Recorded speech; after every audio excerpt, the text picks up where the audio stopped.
O, ayan. So, second video na tayo. At itatakal natin yung typical update natin dun sa may, sa mga previous na upload na natin. Of course, including SCC, DMC, LTG, TEL, ELI, saka Glow.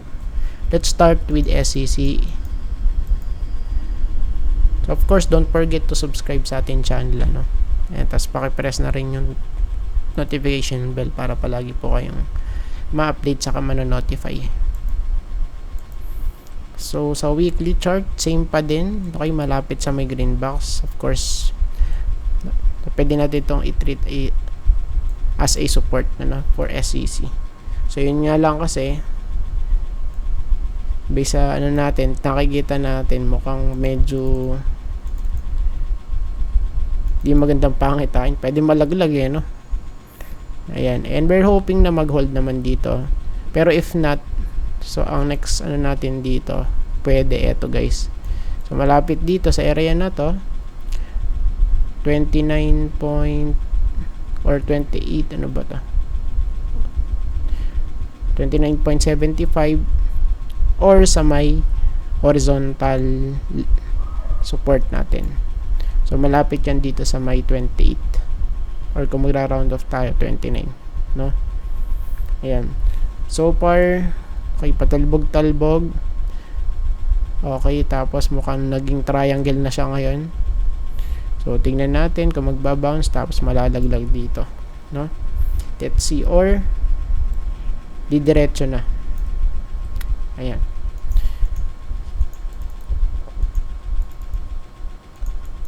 Wala, bearish to. Bearish. For now, bearish. Ayan. Pero, of course, as long as na mag-hold tayo dito sa may support natin, sa may 31 na to, 31.7 sa may green box. So, I think pwedeng bumalik dito, tapos ma-fill yung yung gap natin. Ayan. So, let's see. Ayan, for this one. Then, yung next natin is DMC.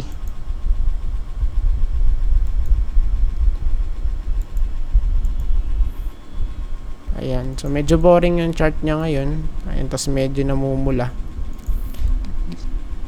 And let's see guys, kung ano mangyari. Kasi medyo sideways na siya rito sa area na to. Diba? So, medyo sideways is, so it means 50-50, So, kung saan pupunta, of course, confirmation yun. Pag ganun, since meron tayo ditong trend line, ayan, kaya pwede natin itong kumbaga set up for natin sa chart. Ayan. Sa may horizontal, 10.7, tapos dito sa may trend line, malapit sa 10.4. So same lang din ang target before, somewhere here sa area na to. Ayan. Then sa weekly, same din. Same. Ayan. Tapos yung next LTG guys.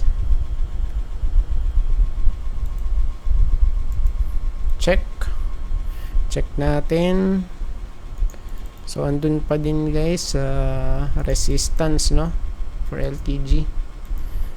Ayan, tapos sa daily naman, actually, medyo maganda naman yung kanya itsura, Ayan, bagsak, tapos bounce. So, alos retest, then medyo nag-sideways, nag-breakout ulit, pull back, then na-push ulit, So, it means kung kung magpapatuloy yung magandang niya, nasimulan dito na rally. So, pwede itong mag-rally as high as 10.24 kasi ito na yung next resistance natin, possible. So, dito yun sa area na to. Ayan. Okay, tapos, of course, breakout na din sa ay sa may trend line natin pa diagonal, Next one, LTG or tel. PLDT guys, for PLDT kaya na ba nangyari? So alas same lang din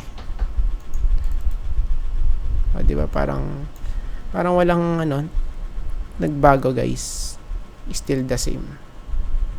Ayan, pero maganda to kung titingnan natin sa big picture, hindi pa naman siya talaga ceiling na. And kasi kung titingnan natin, pinakamataas ito so twice nag-retest dito guys, or kung titingnan natin thrice, kasi ito dalawa to no. Ayan, kaya of course ang pwede natin i-target dito ito, yung sa 19 to no, for TEL. Then sa daily same lang din. Ayan, so next natin ALI.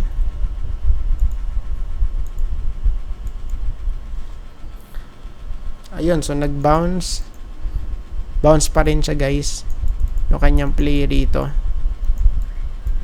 bounce. Then sa daily chart, so yun lang ito medyo hirap pero tingnan natin kung ano pa dito, magre-retest pa sa 229 something ayan. So for now bearish, so bearish to guys in my own opinion. Ayan, next, last but not the least, glow.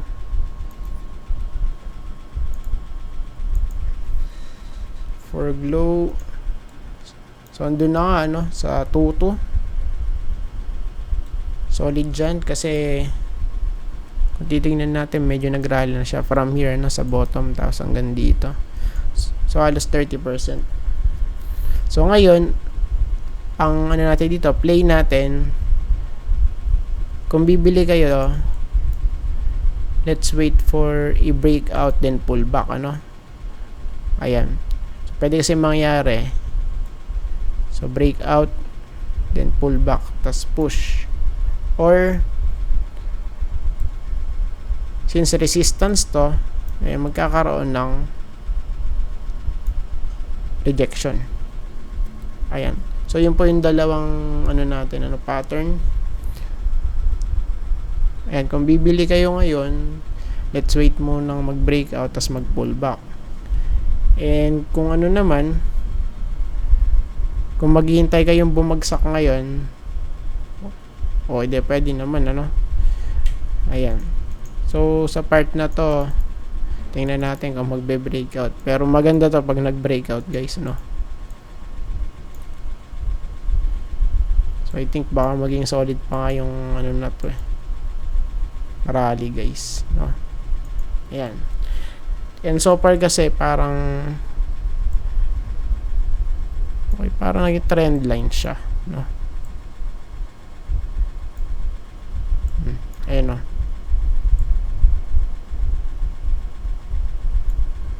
diba, so may mga touches dito. Ayan, so tingnan na lang natin yan. So susunod pwede natin tong itakil ulit. Ayan, tapos sa daily, ba makikita natin sa daily? Mukhang medyo namumula na. Ayan, kasi na to resistance na actually for globe, yung 2-2 na to. So I think tapos na po tayo guys, at maraming salamat po sa panonood. See you po sa next video. Bye bye and God bless.